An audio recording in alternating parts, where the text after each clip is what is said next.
all about the transformation through the renewal of the mind. Hello everybody, my name is Yanni, and today I'm going to talk about calibration, making adjustments to succeed.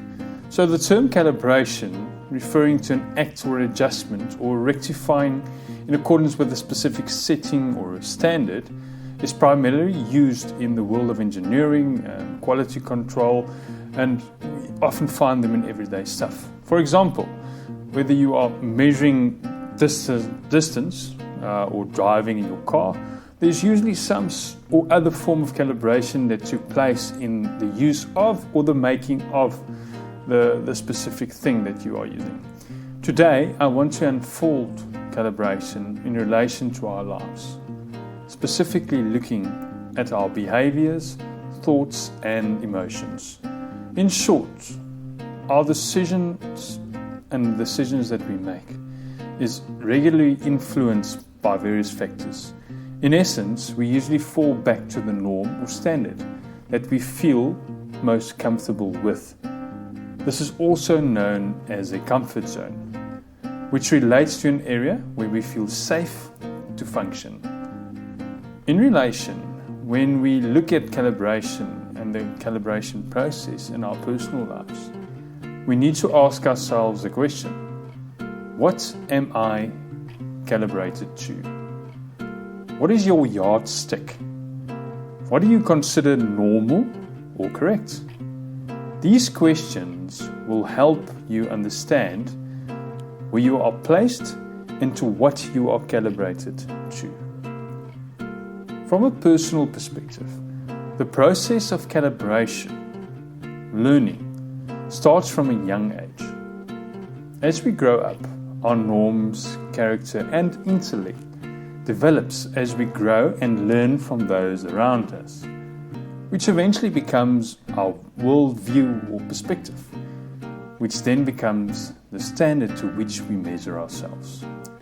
Now, various factors can contribute to the calibration process, ranging from friendships, from our peers, parental relationships, religious beliefs, social experiences, and these days even television shows or social media. Finally, we start forming our perspective that we later believe to be true, that eventually becomes the way we make our decisions. From a professional perspective, the recipe is very similar to the personal perspectives when it comes to calibration. However, our education, mentors and fellow employees also contribute to our professional identity. In short, our views and expectations of the workplace and influenced by our personal opinions and the actual experience of work. In light of calibration, our work norms are governed by the company's rules and regulations, which become the professional benchmark to which we calibrate our everyday work. From a spiritual perspective, our values and beliefs are calibrated against the norms set out in the Bible. From me personally, my views, the Bible gives an excellent benchmark and milestones to which one can calibrate your standards, which doubles up as a motivator to work towards a goal and purpose that carries significance and gives value to what we're doing. In short, it is a gift that keeps on giving, which one never gets tired of receiving. In the 3 dimensions that I indicated, we can easily lay out our lives. As you contemplate your own worldviews and perspectives, you should realize your norms and values, which will give you your calibration baseline. It becomes your baseline, your norm. In essence, knowing these values will help you understand who you are, which in turn is required to understand who you could become. If you want to establish where you're going to go, you need to know where you are in this present moment. In essence, I want you to become aware of who you are to help you uncover your potential, where you can go. We often get stuck in a rut. And sometimes, even unconsciously, we get stuck into this rut. We get tunnel vision. We feel like we're doing the same thing over and over. And we lose that outsider's perspective to where we want to go. Effectively, this is limiting us from achieving our maximum potential. Sometimes we need to step outside of our comfort zones to enable us to grow. The calibration process can help you identify your comfort zone, which can help you make adjustments that could enable you to push limits and reach new possibilities. You might even discover that you need to tweak your norms and values or rediscover some forgotten truths. In short, becoming adaptive and being sustainable to change can help you unlock potential and become the best version of yourself. I went through the process of recalibration a couple of years ago, which has motivated me to make several changes in my own life. I discovered hidden interests and values about myself, which has also encouraged me to help others find potential within themselves. The transformation process that I underwent was life-changing, to say the least, and has proven to renew my thoughts. Since I recalibrated myself, I have discovered dimensions and elements of myself that would have done remaining calibrated to what I have believed to be true, meaning that I would have been stuck in that rut have I not gone through the process of recalibration. Instead, I found growth purely by stepping outside my comfort zone, which allowed me to open new doors, take on new challenges. Calibration is needed and essential in my opinion. In the engineering world, they usually refer to a master meter or a master copy of something, which is the meter or instrument used to calibrate other meters and apparatus too. And this is governed by a set of specifications and standards to ensure the compliance to the specific criteria and requirements. We need to ask ourselves the same question concerning our personal lives. To what are we calibrated to?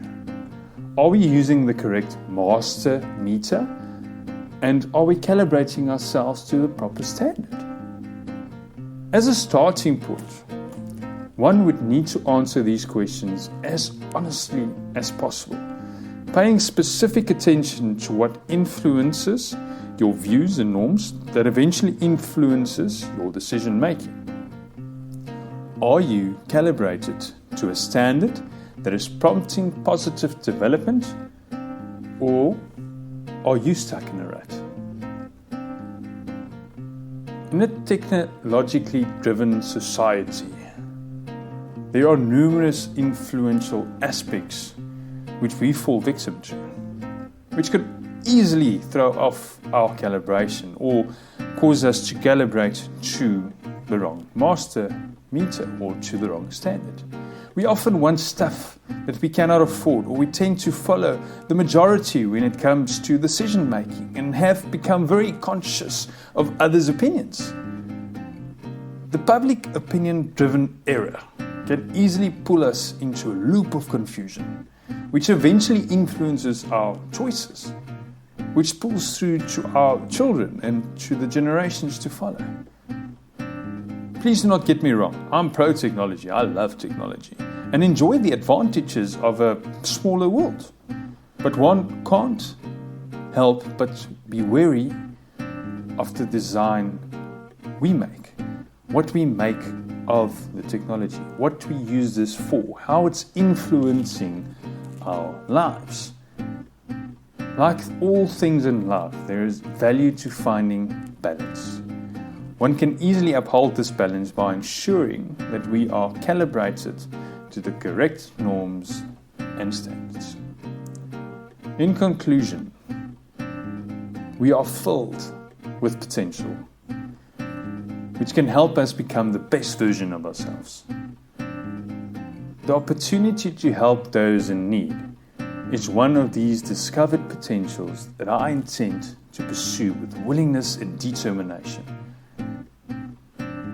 When we treat others with respect and love, as we would want to be treated ourselves, we can encourage and motivate others to do good towards others.